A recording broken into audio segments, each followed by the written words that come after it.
আসসালামু আলাইকুম। জান্নাত হোম কুকিংয়ে আপনাদের স্বাগতম।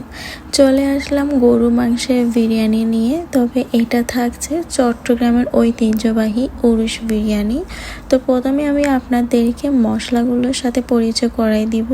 এখানে হচ্ছে তেজপাতা, লং, এলাচি, দারচিনি, আর আছে কালো এলাচ, একটা স্টার এঞ্জ, এরপর আছে নারিকেল, বাদাম, কাঁচামরিচ, টক দই, সাথে আছে শাহি জিরা, আর আছে জায়ফল অ্যান্ড জয়ত্রী।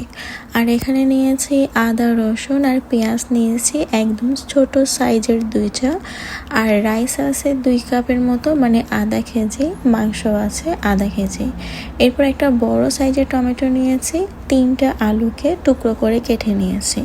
আর এটাই হচ্ছে আমার বিরিয়ানির মূল ইনগ্রিডিয়েন্টস। আর এখানে আদা, রসুন, পেঁয়াজগুলো ব্লেন্ডার করে নিয়েছি। এরপর যা ব্লেন্ডার করবো আপনাদের দেখিয়ে দিচ্ছি। নারিকেল, বাদাম, শাহি জিরা, জায়ফল অ্যান্ড জয়ত্রী একসাথে ভালোভাবে পেস্ট করে নিব। পেস্ট করা শেষ, এখন রান্নার প্রসেসে চলে যাচ্ছি। প্রথমে দিয়ে দিচ্ছি পেঁয়াজ বাটা, এরপর দিয়ে দিচ্ছি রসুন বাটা। সবগুলো আমি সেপারেটভাবে ব্লেন্ডার করেছি। এরপর দিয়ে দিচ্ছি আদা বাটা। আর এখানে হচ্ছে যে বাদামের পেস্টটা করেছি ওই পেস্টটা দিয়ে দিলাম। আর গোটা মশলাগুলো দিয়ে দিলাম। এরপর দিয়ে দিব টক দই। টক দইটা মাস্ট দিতে হবে। এরপর দিয়ে দিচ্ছি কয়েকটা কাঁচামরিচ আস্ত দিয়ে দিচ্ছি। তারপর দিয়ে দিব একটা বড় সাইজের টমেটো টুকরা। এরপর দিয়ে দিচ্ছি সবচাইতে পছন্দ যেটা, সেটা হচ্ছে আলু। আর দিয়ে দিচ্ছি পরিমাণ মতো হলুদের গুঁড়া। তারপর দিয়ে দিব পরিমাণ মতো লাল মরিচের গুঁড়া। আমি এখানে আধা কেজি রাইস আর আধা কেজি মাংসের উপর রান্নাটা করব। ধনিয়া গুঁড়া দিয়ে দিচ্ছি। আর জিরাটা আমি চুলায় তেলে ব্লেন্ডার করে নিয়েছি।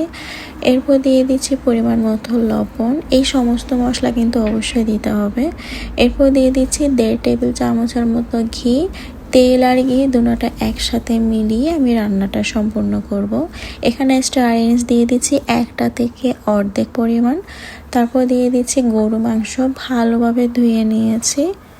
মাংস থেকে যেন রাইস কম না হয় আর রাইস থেকে যেন মাংস কম না হয়, এই জন্য সমানভাবে দিচ্ছি। তেল দিয়ে দিচ্ছি 1 কাপের মতো। এখন যেটা করব, হাত দিয়ে ভালোভাবে মাংসের সাথে মশলাগুলো মেখে নিব। আর চিকেন দিয়েও কিন্তু উরুশ বিরিয়ানির রেসিপি আমার চ্যানেলে আছে, যদিও আপনাদের লাগে তাহলে দেখে নিতে পারেন। এখন একটা ঢাকনা দিয়ে ঢেকে দিচ্ছি, চুলা জ্বালিয়ে দিচ্ছি। রান্না করব 20 মিনিটের মতো। তো ফিরে আসছে 20 মিনিটের পর। কোনো পানি ব্যবহার করিনি। ওই মশলার আর মাংস থেকে যে পানিটা বের হয়েছে এরই মধ্যে মাংসটা হাফ সিদ্ধ হয়েছে। এখন দিয়ে দিচ্ছি সিদ্ধ চাউলের যেটা মোটা চাল, ওই চালটা আমি এখানে আধা কেজি দিয়ে দিলাম। এখন আবারও ভালোভাবে নেড়ে চেড়ে পানিটা পর্যাপ্ত পরিমাণ দিয়ে দিব, কারণ সিদ্ধ চাল কিন্তু সিদ্ধ হতে অনেক পরিমাণ পানি লাগে, যেটা চিনি গুঁড়া চাউলে লাগে না। তো আমি ওইভাবে পানিটা মেজারমেন্ট করে দিয়ে দিচ্ছি। পানি ভালোভাবে দেওয়া হয়ে গেলে ঢাকনা দিয়ে ঢেকে দিব। আর এই বিরিয়ানিটা কিন্তু পুরোপুরি ঝুসি টাইপের হবে, কোনো ঝরঝরা হবে না। আর উরুশ বিরিয়ানি কিন্তু এভাবে হয়। দিয়ে দিচ্ছি কেওড়া জল। বাতে যখন একটা বলক চলে আসছে এরই মধ্যে আমি কেওড়া জলটা দিয়ে আবারও নেড়েছে ঢাকনা দিয়ে ঢেকে দিলাম। আর একটু পরপর আপনাদেরকে দেখাচ্ছি বাতের জুসি টাইপটা কেমন হয়। এটা পুরোপুরি ঝরঝরা হবে না। এই উরুশ বিরিয়ানিটা এই টাইপেরই হয়, একটু একটু জুসি জুসি থাকে, সিদ্ধ চালের রাইস।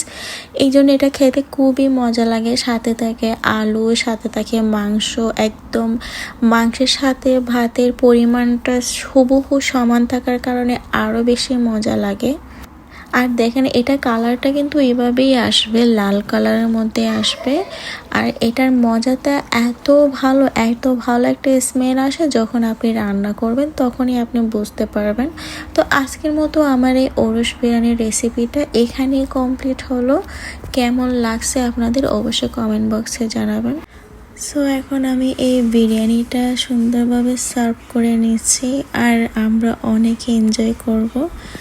আপনারাও যদি এমন বিরিয়ানি নিয়ে এনজয় করতে চান তাহলে অবশ্যই বাসায় ঝটপটভাবে তৈরি করে আমাকে জানাবেন কেমন লাগছে। তো আজকের মতো ভালো থাকবেন, সুস্থ থাকবেন। আল্লাহ হাফেজ।